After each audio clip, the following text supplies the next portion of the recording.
Om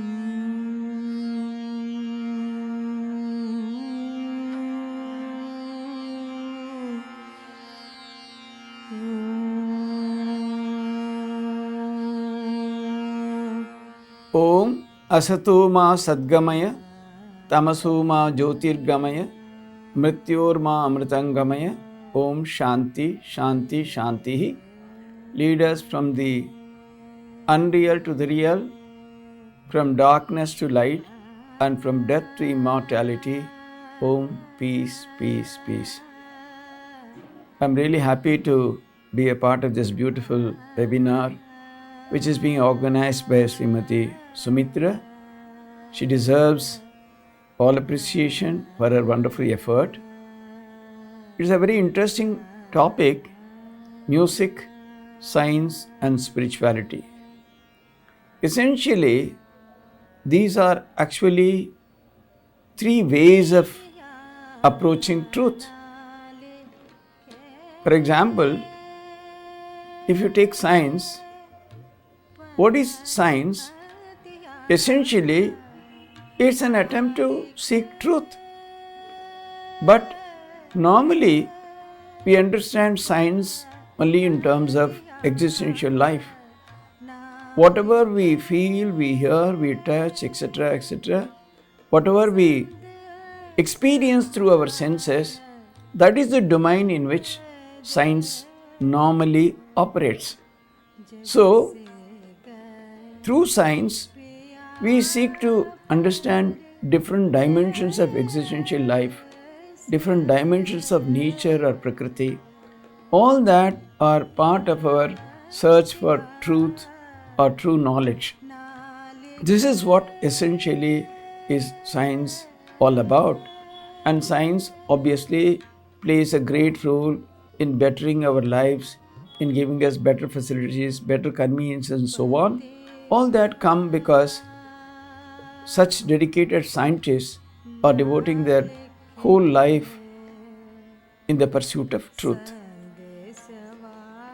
But one should not just stop at that level, because great scientists like Roger Penrose and others, great Nobel laureates, they are also now talking about consciousness, which is a dimension above the existential world.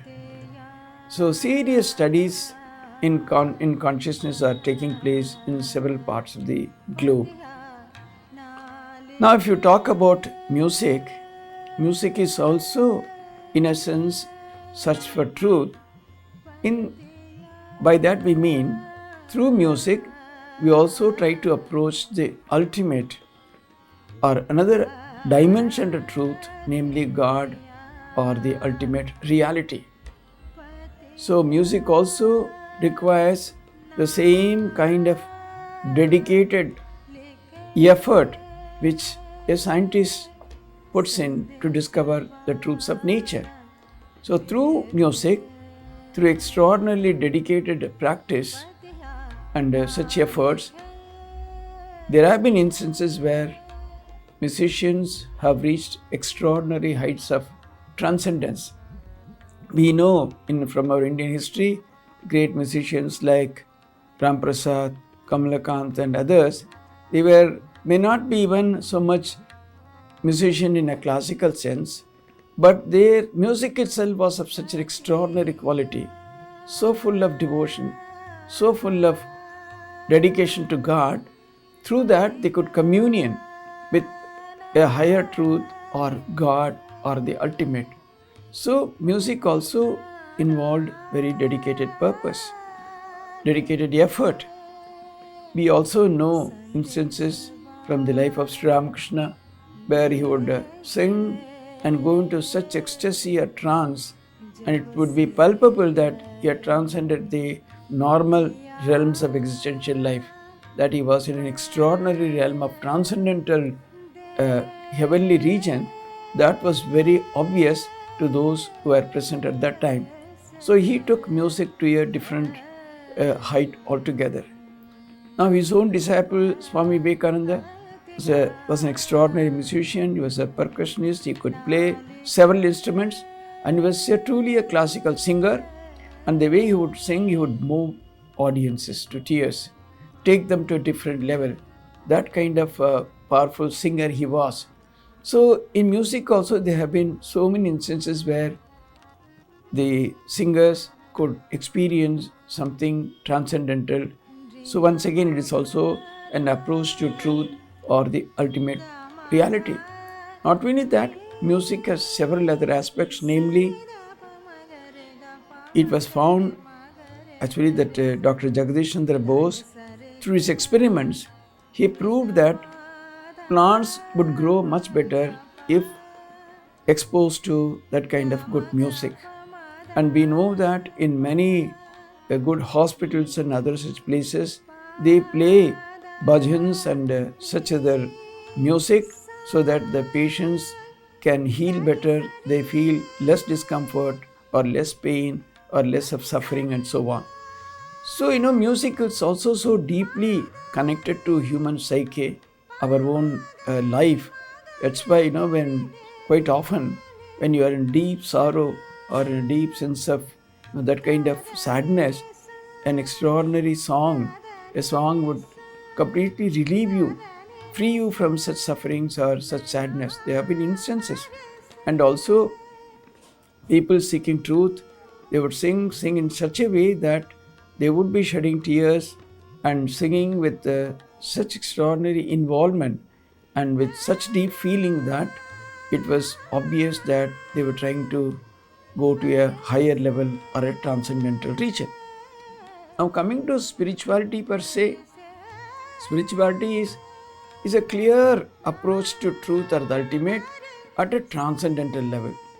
When you say spirit, it is to be understood as against the matter. Matter means what is available at the level of the senses.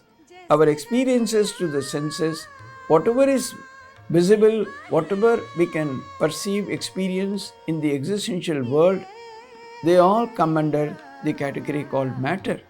But when you go beyond that, when you go to a transcendental level, when you go beyond the realm of senses to discover the truths lying hidden there, one has to become truly spiritual in one's approach to life.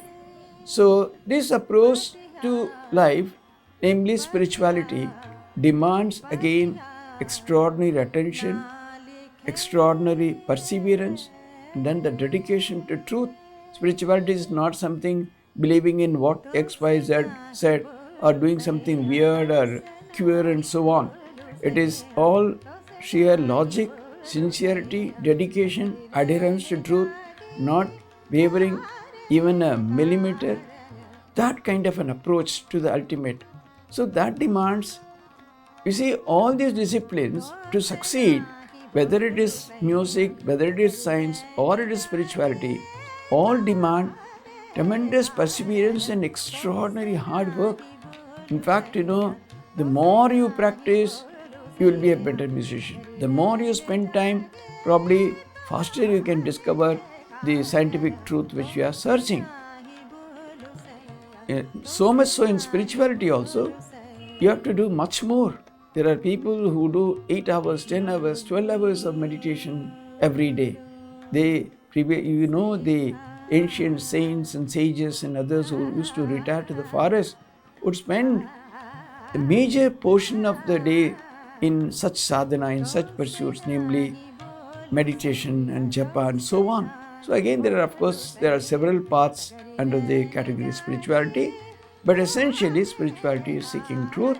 I wish this webinar a grand success, and once again, our thanks to Sumitra for organizing such a beautiful webinar. Thank you.